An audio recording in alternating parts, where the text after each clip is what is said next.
Un coup de tonnerre semblable à un gros coup de canon. Il a été perçu par tous les habitants du secteur d'Arras. Hier en fin de journée, la foudre s'est abattue sur un terrain de foot de Saint-Nicolas-les-Arras où s'entraînaient 24 adolescents de 13 à 15 ans.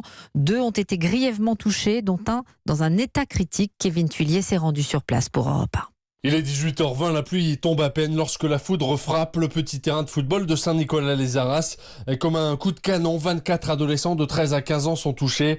Certains d'entre eux restent même au sol sous le regard inquiet de leurs copains. Il pleuvait juste un tout petit peu, puis ça arrivait d'un coup sur le stade. Après, on a commencé à courir, notre entraîneur il a dit de partir. Et on a vu 2 de nos amis s'effondrer. Ouais, et il y en avait 2. Un, son t-shirt il a été déchiré, ses lèvres ils étaient tout bleus. Un jeune âgé de 13 ans a été victime d'un arrêt cardiaque et il a été transféré au CHU de Lille. Les autres ont été emmenés à l'hôpital d'Arras à la sortie.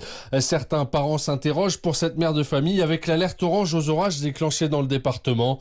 L'entraînement n'aurait jamais dû avoir lieu. L'alerte était réelle. La preuve en est. On a quand même des enfants à l'hôpital pour un entraînement qui aurait pu être évité et reporté à la semaine prochaine. Lorsqu'il y a un orage, on se met à l'abri. On reste pas sur le terrain. Les enfants restent des enfants. Ils n'ont pas conscience du danger. Il y avait un adulte. Ces adultes-là doivent eux avoir conscience du danger. Donc je pense que le problème vient de là. Une enquête a été ouverte pour tenter de déterminer d'éventuelles responsabilités.